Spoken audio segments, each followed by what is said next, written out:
तादाद ज़्यादा हो या कम हो, असल बात यह कि क्या वो कलीसिया इन तमाम असूलों पर कायम है कि नहीं है। पॉसिबल है कि एक कलीसिया हो सकती है, उसके अंदर 10 मेंबर हैं और 10 के 10 मेंबर जो है वो खुदावंद यीशु मसीह की तालीम से बिल्कुल हट के तालीम दे रहे हैं। वो छोटा जो चर्च है वो कुछ भी नहीं है, या एक बड़ा चर्च जिसके अंदर लाखों लोग हैं लेकिन वो मसीह की तालीम नहीं दे रहा है, वो भी कलीसिया से बाहर है। और हो सकता है कि एक चर्च जिसके अंदर सिर्फ 5 लोग हैं, वो खुदा यीशु मसीह की सही तालीम दे रहे हैं, तो वो जो है वो मसीह का बदन है। तो इसलिए तादाद जो है वो नहीं, बल्कि जो बुनियाद बताई गई है उस बुनियाद के ऊपर जो है हम ये कह सकते हैं कि कौन सी कलीसिया जो है वो गलत है या सही है। Praise God. हमने एक बात तो ये सीखी है कि कलीसिया सिर्फ वो है जो कि इन तमाम बुनियादों के ऊपर कायम है। अगर इसके बाहर कोई कलीसिया है तो वो कलीसिया नहीं है। भले वो अपने आप को कलीसिया कहलाती है, भले लोग उसको कलीसिया कहते हैं, चर्च कहते हैं, सब कुछ कहते हैं, लेकिन वो कलीसिया नहीं है। तो अब सवाल ये पैदा होता है कि खुदावंद यीशु मसीह ने इन 7 कलीसियाओं को, जो कि मुकाशफा की किताब के अंदर हमें नजर आती हैं, इन तमाम को उसने कलीसिया कहा है। ठीक है, इन तमाम को उसने क्या कहा है? कलीसिया कहा है। इसका मतलब है कि ये तमाम के तमाम जो हैं ये कलीसिया से बाहर नहीं है। ये जितनी बातें बताई गई हैं ये कलीसिया के अंदर रहकर हैं, ये कलीसिया है। ये खुदा यीशु मसीह ने इसको पहचाना है कि ये कलीसिया है। लेकिन यहां पे अब एक और सवाल पैदा होता है कि वापस बताता चलूं आपको। पहली बात, कौन सी कलीसिया है और कौन सी नहीं है, ये फैसला हो गया। कैसे फैसला हो गया? कि जो उन तमाम बुनियाद के ऊपर कायम नहीं है वो कलीसिया नहीं है।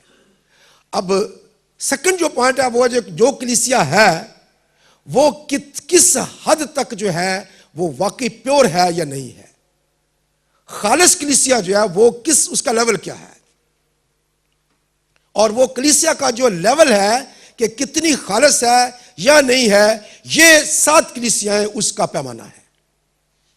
आपको समझ आई बात की? तो अब 7 कलीसियाएं जो है वो क्या है? वो कलीसिया के बारे में ये बताती हैं कि ये कितनी खालिस है। एक कम खालिस हो सकती है, ज्यादा खालिस होती है, ज्यादा खालिस होती है, और बहुत ज्यादा खालिस हो सकती है कलीसिया।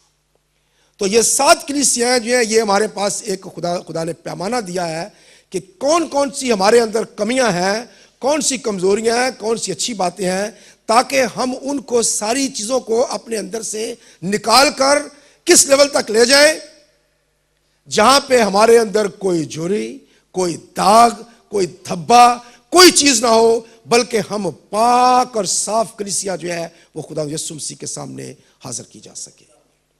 आपको समझ आई? कलीसिया की बात हम कर रहे हैं। अब हमने कुछ कलीसियाओं को हमने अलग कर दिया है, वो कलीसियाएं नहीं है। अब हम बात कर रहे हैं कलीसिया की जो कि खुदावंद यीशु मसीह का बदन है, जिनको खुदावंद यीशु मसीह ने खुद कलीसिया कहा है।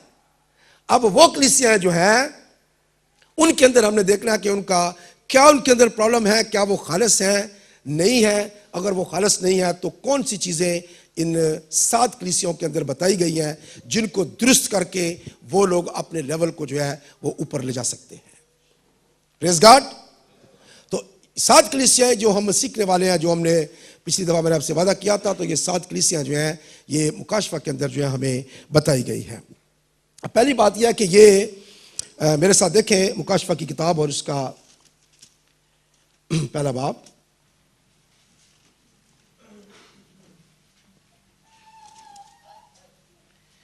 और उसकी हमने पिछली दफा जिस तरह से 9वीं आयत से पढ़ा था,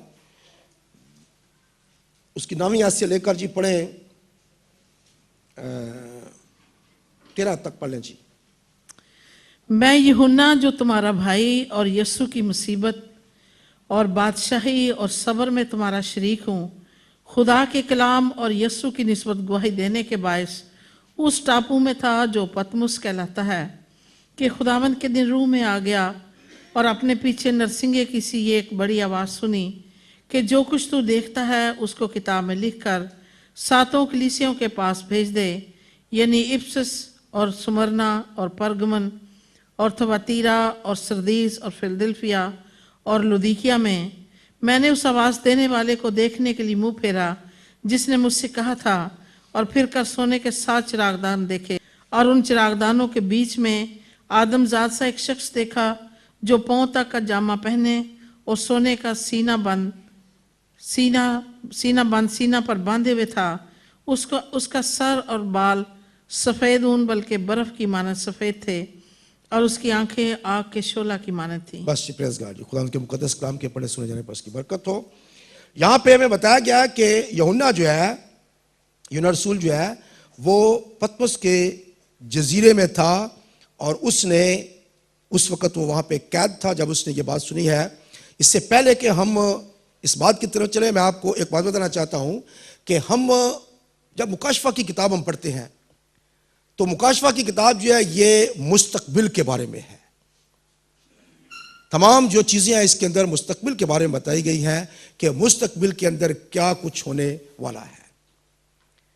तो अगर ये कलीसियाओं की बात की जा रही है तो क्या इसका मतलब है कि ये सिर्फ उस वक्त थी और बाकी की किताब जो है वो मुस्तकबिल के लिए है? तो ऐसा मुमकिन नहीं है। ये पूरी की पूरी किताब जो है ये मुस्तकबिल के लिए है। गो के उस वक्त वो कलीसियाएं वहां पे मौजूद थीं, लेकिन उसके बावजूद खुदावंद यीशु मसीह के इस बयान की वजह से कि उन कलीसियाओं को लिख, और जो कुछ उनको पैगाम दिया जा रहा है वो थ्रू आउट हिस्ट्री के अंदर जो है वो कलीसियाओं के लिए है, और जो कलीसियां जब तक खुदावंद यीशु मसीह उनको लेने के लिए नहीं आ जाता उनमें कलीसियां जो हैं वो इस तरह से मौजूद होंगी। लेकिन मेजर पर्पस जो है वो खुदावंद यीशु मसीह का ये लिखने का, इसका क्या पर्पस है? खुदावंद यीशु मसीह का ये लिखने का पर्पस ये था उनको खत लिखाने के लिए कि मेरे आने तक जो कलीसियाएं हैं वो तैयार हो जाएं। मेरा आने का वक्त जो है जब आएगा तो उससे पहले कलीसियाओं को प्योर होने की जरूरत है, खालिस होने की जरूरत है, ताकि वो हवा में उड़कर मेरा इस्तकबाल कर सकें। कल को ये ना कह सके कि हमें पता नहीं था, ये बात हमें मालूम नहीं थी, इसलिए हम जमीन पर रह गए। खुदावंद यीशु मसीह ने वाज़ेह तौर पर इससे पहले कि आखिरी दिन आए, खुदावंद यीशु मसीह हमें लेने के लिए आए, वाज़ेह तौर पर यह बात बता दी गई है कि आपके अंदर कौन कौन सी कमियां और कमजोरियां हैं, और उन कमी कमजोरियों को आपने दूर करके मेरे आने के लिए अपने आप को तैयार करना है। हर दौर के अंदर ये कलीसियां जो है ये हो सकती हैं जो कि एक म्यार है हमारे पास, एक हमारे पास पैमाना है कि किस तरह से हम अपने आप को पाक और साफ कर सकते हैं। 7 कलीसियाओं के अंदर जितनी भी अच्छी बातें हैं वो कही गई हैं उनके अंदर, ये आपके अंदर अच्छी बातें हैं। सेकंड उनका पॉइंट है खुदा यीशु मसीह का कि तुम्हारे अंदर ये प्रॉब्लम है, अगर तुम इसको दुरुस्त नहीं करोगे तो ये तुम्हारे साथ मैं करूंगा। और फिर चौथी बात उनको नसीहत की गई है कि ये जो चीजें हैं उनको किस तरह से तुम दुरुस्त कर सकते हो। चौथी बात, एक आखिर में वादा किया गया है कि जो कोई इन तमाम बातों को जो कि उनकी कमी कमजोरियां हैं इन पर गालिब आएगा उसको मैं एक इनाम दूंगा। और ये इनाम जो है ये याद रखें कि जब हम इनकी स्टडी करेंगे ये इनाम सारे के सारे जो है ये आसमान के ऊपर हैं, जो कुछ हमें मिलने वाले हैं। ये इनाम यहां पे नहीं है, ये कलीसियाओं को जो इनाम मिलने वाले हैं वे सारे के सारे जो हैं ये आसमान पर हमें मिलने वाले हैं। इसलिए हमें उन इनामात को हासिल करने के लिए जोर मारना चाहिए। Praise God. तो यूहन्ना रसूल जो है ये 7 कलीसियां जो थी ये हकीकत है कलीसियां बिल्कुल।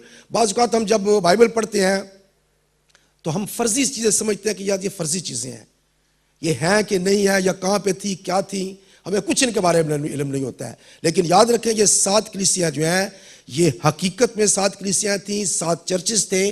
और ये यूहन्ना रसूल जो है जिसने ये मुकाशफा की किताब लिखी है वो इन कलीसियाओं का बिशप था, पास्टर था वहां पे वो, और उन कलीसियाओं को वो कंट्रोल करने वाला था।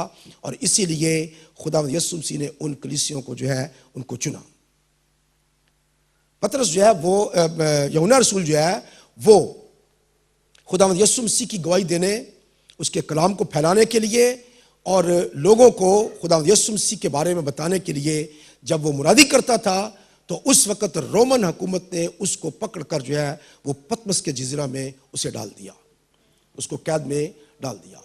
और वहां पे वो तांबे की जो कानें होती हैं उनके अंदर वो काम करता था तांबे की कानों में से तांबा निकालने के लिए, और उसको वहां पे एक कैदी के तौर पर भेजा गया।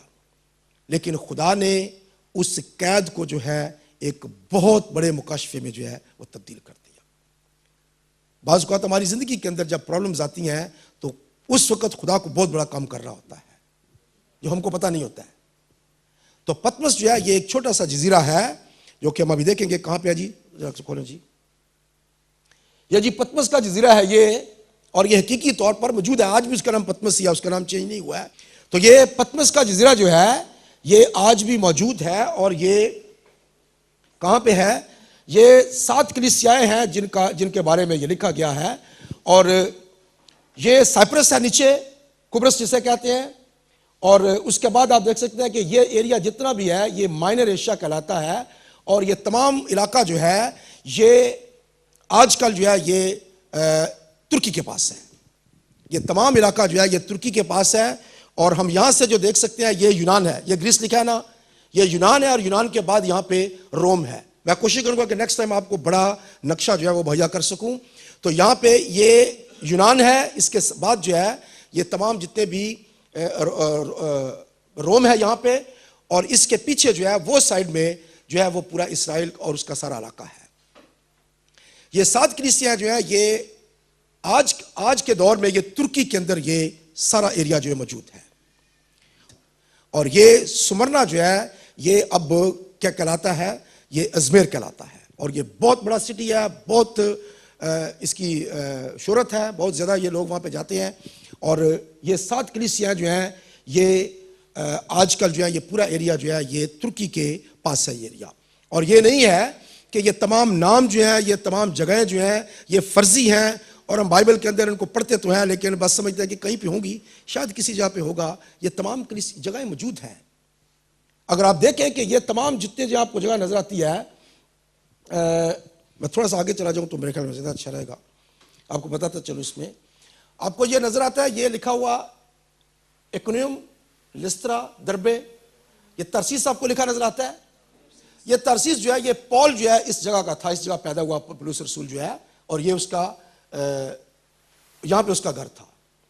और उसके बाद आप देखें कि जितनी भी अमाल की कलीसियाँ थी अमाल के अंदर जो है वो तमाम यहाँ से रवाना हुई, सिलूसिया से रवाना हुई, और यहाँ से ये सारी सलामीस साइप्रस से गुजरते हुए ये लोग ये यहाँ पे आए। और उसके बाद ये तमाम मिलितस और फिर कोस और ये समोस में गुजरते हुए यहाँ पे कलीसियाँ जो हैं वो फैल गई। तो ये तमाम कोई फर्जी बात नहीं है कि ये कलीसियाँ हैं या नहीं है, बल्कि ये तमाम जो जगहें मौजूद हैं। और अगर आप इनकी अमाल की किताब में आप पढ़ें तो आपको ये तमाम जगहें जो हैं आपको नजर आएंगी कि वो वहाँ से इकनियम को गए, वहाँ से लिस्त्रा को गए, वहाँ से डरबे को गए। ठीक है, आपको याद होगा कि लिस्त्रा में एक जन्म का लगड़ा बैठा था, पौलुस रसूल ने उसके लिए दुआ की और वो उछल कर खड़ा हो गया। और लिस्त्रा में क्या हुआ था कि उन्होंने कहा जी ये तो कोई देवता है, और उन्होंने वहाँ का जो पुजारी था उसने बैल और फूल लाकर उनको उनके लिए कुर्बानी करना चाहिए। और फिर पुरुष ने कहा कि हम खुदा नहीं है भाई, हम देवता नहीं है, हम आपकी तरह इंसान हैं। ये बात कहाँ पे हुई थी? ये लस्त्रा में हुई थी। और उसके बाद लस्त्रा के अंदर ही उसको मारा पीटा गया, उनको फेंक दिया गया। और उसके बाद ये लोग जो है वहाँ से डरबे को गए और फिर वापस ये, उसके बाद आपने देखा होगा कि ऊपर जो है वो तवाथीरा है, तवाथीरा की कलीसिया है, फिर परगमन की कलीसिया है। और उसके बाद आप देख सकते हैं कि ऊपर जो है वो फिलिप्पी लिखा है, टॉप में बिल्कुल आखिर में आता नजर फिलिप्पी लिखा हुआ। ये फिलिप्पी वो जगह है जहां पे लिदिया नाम की एक औरत थी जो नदी के किनारे जब ये लोग गए और वहां पे खुदावंद ने उसका दिल खोला और उसने खुदावंद को कबूल किया था। तो वहां पे उसने खुदावंद को पूरे, वो कहाँ की थी औरत जो है, वो तवाथीरा की जो है वो औरत थी। वो किरमस बेचती थी, किरमस का कारोबार करती थी। और वो उस वक्त फिलिप्पी में शायद किसी कारोबार के लिए, बिजनेस के लिए गई थी वहां पे, या वहां पे शायद वो रहती होगी, यहाँ की थी लेकिन वहां शायद रहती होगी, हमें पता नहीं है। लेकिन वहां पे उसने फिलिप्पी के अंदर खुदावंद यीशु मसीह को उसने कबूल किया। और शायद उसी की वजह से ये तवाथीरा के अंदर जो है वो कलीसिया कायम हुई। जो लोग इंग्लिश जानते हैं उनके लिए आप ये तमाम जगह देख सकते हैं कि ये तमाम जगहें जो मौजूद हैं। क्योंकि हमारे पास से टाइम तेजी से जा रहा है, इसलिए मैं चाहूँगा कि हम मुख्तसर तौर पर सिर्फ ये देखते हैं कि ये कलीसियाँ जो हैं ये फर्जी नहीं है, बल्कि आज भी तमाम जो उनके आसार मौजूद हैं इन कलीसियाओं के, और वहाँ पे मुख्तलिफ जो जगहें थी उनके नाम तब्दील हो गए हैं। कुर्सियों जो है वो आज भी, क्रोशे उसका नाम है, जगह मौजूद है कुर्सियों जो है। तो ये तमाम जो है, मैं आपको इसलिए एक्चुअली ये बता रहा हूँ कि आपको पता हो कि ये कोई फर्जी चीज़ नहीं है। बाइबल के अंदर जो चीज़ें लिखी है ये कोई फर्जी नहीं है, बल्कि ये एक हकीकत है, और ये तमाम कलीसियाएं मौजूद थीं जिनको ये लिखा गया है। उसके बाद देखें, ये इफिसस है, यहाँ पे अर्थमिस की देवी जो थी उसका मंदिर था, और ये उस मंदिर की के खंडरात है यहाँ पे, और ये एक उसका सिर्फ पोल यहाँ पे बाकी रह गया है। ये वो थिएटर है जहाँ पे पौलुस रसूल और उसके साथियों को लोग खींच कर ले गए थे कि अर्थमिस की देवी बड़ी है, अर्थमिस की देवी बड़ी है। वहाँ पे बाइबल के अंदर लिखा हुआ है तमाशा गाह, वो उसे तमाशा गाह में खींच कर ले गए और वहाँ पे शोर करते रहे। ये वो जगह है जहाँ पे उसको पौलुस रसूल के साथियों को लेकर गए थे। ये वो थिएटर है जो तमाशा गाह जिसे कहते हैं, इसके खंडरात जो हैं वो मौजूद हैं। ये इफिसस की वो लाइब्रेरी है जहाँ पे 50,000 की किताबें जो हैं वो जादूगरों ने निकाल कर जो है वो जला दी थी। ये वो लाइब्रेरी है, और ये लाइब्रेरी के आज भी खंडरात जो है वहाँ पे मौजूद हैं। ये इफिसस के अंदर वाटर बैप्टिज्म पूल है जो कि 1st सेंचुरी के अंदर चर्च है, और उसके अंदर ये वाटर बैप्टिज्म का पूल है, जो इस बात का सबूत है कि पानी का बपतिस्मा जो है वो सिर्फ डुबकी के जरिए से मुमकिन था। और ये 1ली सदी के अंदर ये चर्च है जो आपके टूट चुका है, और ये यूहन्ना रसूल का ये चर्च था। आपको बताता चलो, ये यूहन्ना रसूल का चर्च था, और ये पानी का बपतिस्मा देने का पूल था। तो ये एफिसस के अंदर वाटर बैप्टिज्म पूल है जो कि अब मौजूद है वहाँ पे अभी तक भी। उसके बाद ये समरना है जो जिसके खंडरात जो है अब यहाँ पे बाकी हैं। यहाँ पे बड़ा, जैसे मैंने आपको बोला, ये अजमेर सिटी है अभी यहाँ पे बहुत बड़ा, और ये उसकी पुराने दौर की उस वक़्त की ये आर्चेस वहाँ पे मौजूद हैं। ये जगह जो है वो मौजूद है वहाँ पे। ये परगमन है, आज भी उसकी ये खंडरात वहाँ पे परगमन के अंदर मौजूद है। और ये भी परगमन के अंदर ये वहाँ पे ये सड़कें इस तरह की बनाते थे वो लोग कि दोनों तरफ सतून खड़े करते थे, और फिर दरमियान से वो सड़क पत्थर लगाकर जो है वो सड़क जो है वो बनाते थे। ये तयतीरा का एक, तवातीरा की जो है ये एक अभी तक वॉल उसकी मौजूद है, खंडरात मौजूद हैं। ये उस वक़्त के घर थे या जो कुछ भी था, लेकिन ये उस वक़्त की अभी तक खंडरात जो हैं वो बाकी हैं ये तवातीरा के अंदर। ये वहाँ पे टूटी हुई जो उस वक़्त के मंदिरों की और उनके जो देवियों के स्टैचू वगैरह थे उनके आज भी ये तमाम जगह मौजूद हैं। ये सरदीस के अंदर बहुत बड़ा मंदिर जो था वहाँ के देवी का, और ये आज भी वहाँ पे सरदीस के अंदर मौजूद है। ये सरदीस की कलीसिया भी एक कलीसिया थी। ये सरदीस के खंडरात आज भी मौजूद है वहाँ पे। और ये पीछे आप एक देख सकते हैं मस्जिद वहाँ पे आपको नजर आ रही है। तो ये तुर्की के अंदर अभी ये जगह मौजूद है, और अभी सरदीस जो है वो छोटा सा एक शहर है या गाँव ही आप समझ लें, लेकिन ये कलीसिया हकीकी तौर पर मौजूद है। ये सरदीस के अंदर जो है आपने अगर देखा हो तो इबादत खाने उस वक़्त जो बनाते थे यहूदी, तो ये यहूदी इबादत खाना है उस वक़्त के, उस दौर का। यहूदी क्योंकि पूरे उस एरिया में फैले हुए थे, इसलिए ये इबादत खाना जो है यहूदियों का था, जो आज भी उसके खंडरात जो है मौजूद हैं। उसको अच्छे तरीके से रिपेयर किया गया है, बनाया गया उसको। ये भी सरदीस के अंदर जो है अभी तक खंडरात जो है ये बाकी हैं। ये फिलाडेल्फिया है, उसका ये यूहन्ना का जो चर्च था वो आज भी यहाँ पे उसके खंडरात मौजूद हैं। ये उसके खंडरात आप देख सकते हैं, कलीसिया के चर्च के अंदर खंडरात मौजूद हैं। और ये लौदीकिया है, यहाँ पे आप देख सकते हैं कि उसी तरह से सड़कें और दोनों तरह से कॉलम जो है बनाए जाते थे, और इस तरह से ये कलीसियाँ जो हैं, ये जगहें जो हैं ये आज भी मौजूद हैं, इनके खंडरात मौजूद हैं। ये भी लौदीकिया के अंदर ये भी जगह मौजूद है, और ये भी लौदीकिया के अंदर ही जगह मौजूद है। ये सड़कें ये बनाई जाती थी। ये आज भी ये एक्चुअली थिएटर था जो कि अब टूट चुका है और ये अब ख़त्म हो चुका है, लेकिन उसके खंडरात जो है ये उसके बाकी हैं। Praise God. आपको ये तमाम बातें जो हैं ये बताने का जो मेरा मकसद था वो सिर्फ और सिर्फ ये था, बाज़ औक़ात हम बाइबल सुनते पढ़ते और हमारे ख्यालात ये होते हैं कि शायद ये तमाम बातें कोई फर्जी हैं, शायद जो पता नहीं कहाँ पे हुआ होगा, और 2000 साल पहले की बातें सच हैं या गलत हैं। लेकिन याद रखें कि बाइबल एक ऐसे वक्त में लिखी गई है, एक ऐसे वक्त में खुदा यीशु मसीह है जहाँ पे पूरी दुनिया के अंदर लिखने का रिवाज था, रिकॉर्ड रखने का रिवाज था। लाइब्रेरी आपने देखी है, लाइब्रेरी का रिकॉर्ड था, हर चीज़ का रिकॉर्ड रखा जाता था, लिखा जाता था, सिक्के थे, रुपया पैसा था। उस वक़्त हर चीज़ मुमकिन थी जब खुदा यीशु मसीह दुनिया के अंदर आए हैं, ताकि हर चीज़ का प्रॉपर रिकॉर्ड जो है वो मिल सके। और आज भी अगर आप चले जाएं, आप इसराइल के अंदर चले जाएं, काना गलील का नाम आज भी काना गलील ही है, यरूशलेम का नाम यरूशलेम ही है, बैतलहम का नाम बैतलहम ही है। वो तमाम जगह आज भी आप चले जाएं, उनके नाम शहरों के वही हैं सब कुछ। और जैसा मैंने अभी आपको बोला कि ये 7 कलीसियाँ जो हैं, ये एशिया माइनर के अंदर जो थी, ये 7 कलीसियाँ एक हकीकत थी, ये जगहें मौजूद हैं, वहाँ पे चर्चिज़ के खंडात मिले हैं, और आज भी वो जगह तुर्की के एरिया में है। अगर आप में से कोई देखना चाहे ये 7 कलीसियाँ, तो मुख्तलिफ कंपनियाँ जो वो पैकेज देती हैं और वो आपको ले जाती हैं, वो आपको 7 चर्चिज़ जो हैं उनकी सैर करा के आते हैं, तमाम जगहें आपको दिखाएंगी। अगर आप में से कोई इंटरेस्टेड हो तो तुर्की जा सकता है और देख के आ सकता है। ये 7 कलीसियाँ मौजूद हैं, ये 7 शहर मौजूद हैं, और उनकी कलीसियाँ के जो खंडरात हैं वो भी मौजूद हैं। तो खुदावंद ने अगर ज़िंदगी रखी से तंदुरुस्ती, अगले हफ्ता में हम डिटेल में जाएंगे, हम इन कलीसियों के बारे में हम सीखेंगे और अपने आप को परखेंगे, दूसरों को नहीं। हम अपने आप को देखेंगे कि हम कहाँ पे खड़े हैं, हमारा लेवल जो है वो प्योरिटी का कहाँ कितना ज़्यादा है। क्या हम सिर्फ महज एक शोर करने वाली कलीसिया है, या कि वाकई हम खुदा यीशु मसीह के पास जाने के लिए तैयार हैं, और जब वो हमें लेने के लिए आएगा तो हम उस लेवल तक होंगे कि वो हमें ले जा सके। Praise God. तो अब वक्त जो है बहुत ख़त्म हो गया है, इसलिए मैं चाहूँगा कि हम अगले हफ्ता के लिए बाकी के प्रोग्राम को छोड़ेंगे। खुदा आपको बरकत बख्शे। ये आज जो कुछ मैंने आपको दिखाया, ये सिर्फ आपको इसलिए दिखाया है ताकि आपका ईमान जो है उस बात पे मजबूत हो कि ये जो कुछ भी खुदा के कलाम में लिखा है, ये कोई फर्जी बातें नहीं है, झूठी नहीं है, बल्कि ये एक हकीकत है, और ये 100% यहाँ पे मौजूद है ये चीज़ें। Praise God.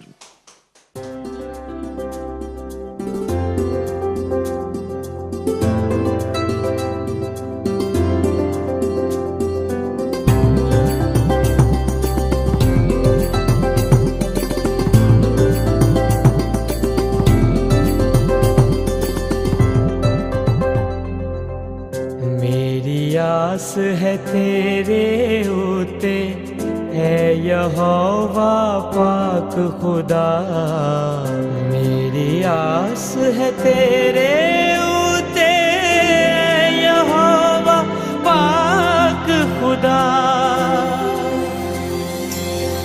मेरी आस है तेरे उते है यहोवा पाक खुदा, मेरी आस है तेरे उते है यहोवा पाक खुदा।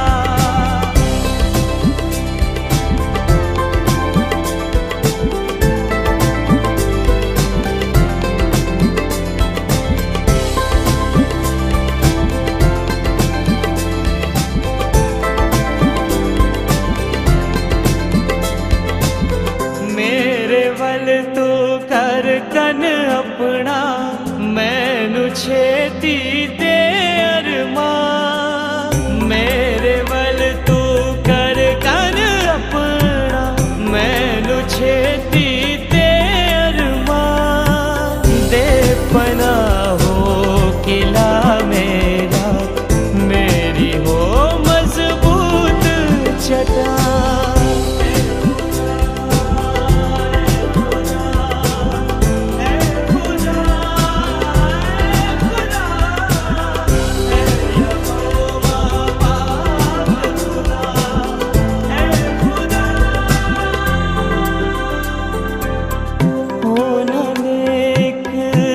के कीता मेरे लिए जाल तैयार, होना नेक लुट के कीता मेरे लिए जाल तैयार, काटो स्विचों तू है मेरा पक्का जोर ते मददगार, मेरी आस है तेरे यहोवा पाक खुदा,